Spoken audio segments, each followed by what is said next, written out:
ఈరోజు అత్యంత బాధాకరమైన రోజు.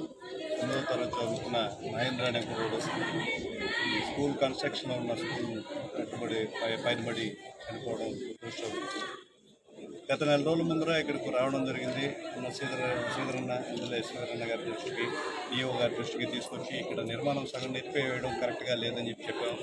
ఫండ్ సమీకరిస్తున్నాం, ఒక నెల రోజుల లోపల ఇక్కడ పనులన్నీ స్టార్ట్ చేస్తామని జరిగింది.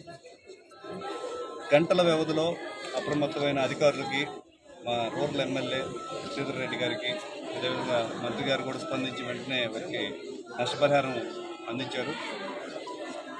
ఇక్కడతో ఆగిపోలేదు. ఇది మనకి డేంజర్ బెల్ లాంటిది. ప్రజాప్రభుత్వం ఏర్పడిన తర్వాత ఒక దురదృష్టకరమైన సంఘటన జరిగింది. డేంజర్ బెల్ లాంటిది. ఇట్లా నాడు నేడు పథకం కింద బిడ్డల భవిష్యత్తు కోసం నిర్మాణంలో ఉన్న ఈ నిర్మాణాలన్నింటినీ ఒకసారి పరిశీలించాలి. ఏదైతే సగంలో ఆగిపోయినాయో నిర్మాణాలు, వాటిలన్నిటికాడు కూడా కంచెలు వేయడం, పిల్లలు అటు పోకుండా చూడడం వంటివి చర్యలు తీసుకోవాలి. వాటికి సంబంధించిన చర్యలు వెంటనే తీసుకోవాలని నేను అధికారులని, శ్రీధరన్న గారిని అందరినీ కోరుతున్నాను. నాడు నేడు పథకం కింద పని చేసుకునే పిల్లలు ప్రభుత్వ స్కూల్లో వాళ్ళు పని చేసుకుంటే పిల్లలు పంపించడం జరుగుతుంది. పనులు చేసుకుని ఇంటికి వచ్చేసరికి పిల్లలు లేరు అనే బాధ మనం జీర్ణించుకోలేంది.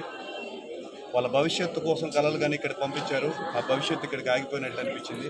ఖచ్చితంగా కూడా అధికారులందరూ కూడా స్పందించి నాడు నేడు పథకం కింద ఆగిపోయిన పనులన్నింటినీ కూడా ఫండ్స్ సమీకరించే వరకు, ప్రభుత్వం ఫండ్స్ సమీకరించే వరకు వాటికి రక్షణ వలయాలను ఏర్పాటు చేయాలని కోరుకుంటున్నాను.